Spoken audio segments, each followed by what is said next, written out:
All right, we are on lesson 5 in Chovat hatalmidim from the Admor Mipiesetz now. And now he's talking, I'm not going to read from here because he's talking a lot about this subject that how we need to really hurt when we see kids who didn't stay in the yeshiva and didn't stay in learning and they left. Sometimes it's honest, it's not their choice and they have to leave. I mean, granted, he was in the Holocaust time and sometimes kids had to go to work to help the family, but sometimes they just simply couldn't stay there. It wasn't for them. But even the ones that are staying in, he's saying even the talmidim that are in the yeshiva. אבל האם כולם יגיעו לכיתות גבוהות? כמה מן התלמידים אשר בכיתות הנמוכות אי אפשר להמשיך את לימודיהם הלאה ויוצאים ברצון או באונס למסחר או להלכה? How many kids that are now in the yeshiva are going to stay there for the higher grades and they are either going with their own choice or because they have to work? And and are we sure that when those who are in the yeshiva, are we sure that after they leave the yeshiva, are they going to stay with the Torah and they're going to stay worshiping Hashem? And he's saying a beautiful thing. ולמה זה לא נתעקש עצה גם להם בעודם אצלנו? And why shouldn't we think about it when they're still with us, when they're still young? All the youth that is going off the derech, he's with us when he's young. And he's in our room where we grow them. So why would we leave them? ולמה זה נעזבהו בלי קשור אותו ואת נפשו אל השם? Why shouldn't we tie him and his nefesh, his soul, to Hashem and to the Torah when he's still young? And then if we do that, he is going to stay with it until he is much older. What he's saying here, I think, is so profound. רגילים אנו להביט על בני נוער המתכפר כאילו רק הם האשמים בדבר ואנו לגמרי נקיים. So we look at those kids who are getting off the derech and we maybe tend to look at them and say, that's their fault. But he's saying, why should we say that? Are we clean from any responsibility? No, we're not. Because אברהם אבינו told us, כי ידעתיו למען אשר יסווה את בניו ואת ביתו אחריו ושמרו דרך השם, in Bereshis י"ח. And in our tradition, we are giving the Torah from generation to generation to generation. And this is our essence. This is what makes us Jews. We are giving it from generation to generation. And do we want to be the generation that stop giving it to the next generation? Do we want to be the weak link? No, we don't. So he's saying we should look at ourselves and the fault is not on them alone, because they are from Zera Avram, they're Neshamot Kedushot. And we can tell ourselves all kinds of stories of terutzim, of excuses. We want to give them and their fault that they don't want to get it from us. And they're refusing to listen to us and blah, blah, blah. There is a lot more here, but I don't, this kind of stuff we know a lot today. Now, I'm talking also as a teacher. ואם כן, אנחנו, הדור הגדול מהם, דור המחנך אותם, we, the older ones, the ones that educate them, it is on us, it is our חובה, למסור את קדושת השם, תורתו ועבודתו. It is on us to give it to them. Can we say with like a clean nefesh, ידינו לא שפכו את הדם הזה של נשמות ישראל לבאר שחת. Can we say without doubt that it's not us that we did it? And when we come on the day, hopefully in 120 years, when we come in front of Hashem, can we, when he's going to ask us about the next generation, can we tell him that we did everything we could? And if we want to go and to fix whatever we didn't do, we just must see our responsibility and our part in it. Because the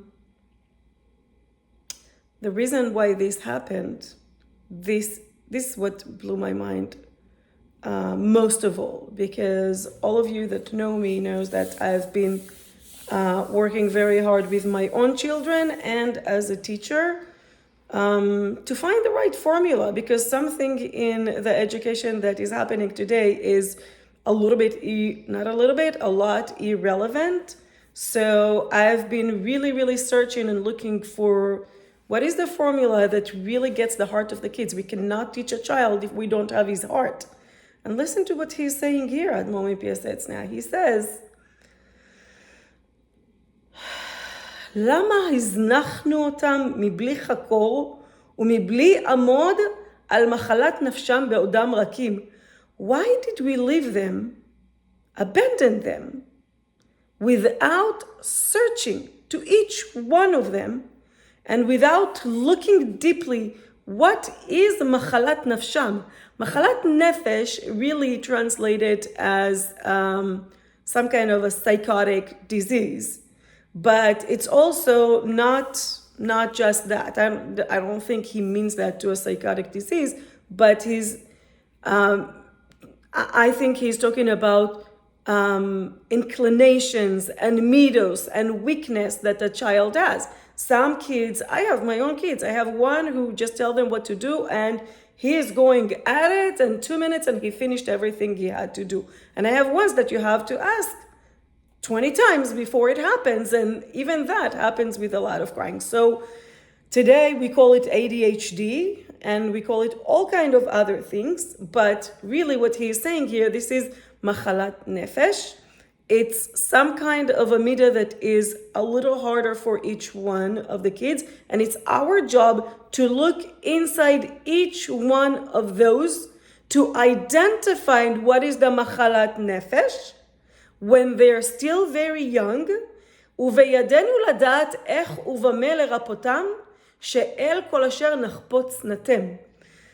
We know, it is in our hands to know how to heal them from that. Because everything that we want, we will influence them that way. Meaning, if we understand what is the problem that this child has when he's little, and we know, if Hashem give us this child, we know how to fix it. And what we need to do is to influence this child. First, we need to want it ourselves, and then we need to influence this child. And anything that we want, this child is gonna want it also. He's gonna feel it from us. האם התברך האב בליבו או אפוטרופוס הילד לאמור חף אני מן מומי הילד? Can I say that it's not my fault that he has this problem? אם ראשית מחלתו רק פצע קטן היה. When he was young, at the beginning of the problem that he had, it was a small thing. It was a small thing that could have been healed, except that if we let it go for a long time, then it become a big thing and it's going to go with this child for the rest of his life. I always say, when I was in the army and we were giving the first day of our training, right? We were giving this map. We were dropped off at the bottom of a mountain and we had to find the way all the way up to the mountain. And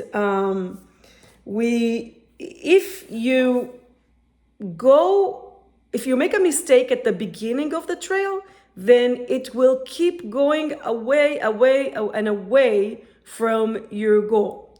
So when you find out that you made a mistake at the beginning, there is less of a chance that you will get to a place further away from the place that you are supposed to go. The younger that we find these problems with the kids, and it could be simple as being fulfilled with negative thoughts, having a hard time to wake up in the morning, maybe they're not sleeping well, having a hard time stopping what they are doing and starting something new, the transitioning, having a hard time to remember the things that they have to do every day.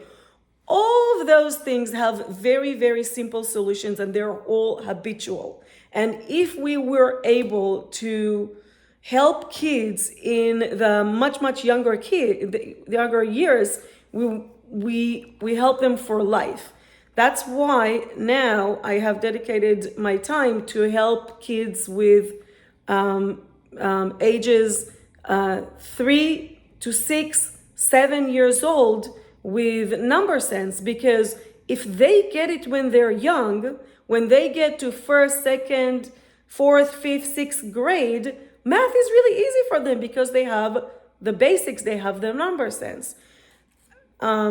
Basically, what he's saying here, that we, the parents and the educators, should take responsibility. We cannot run away from it.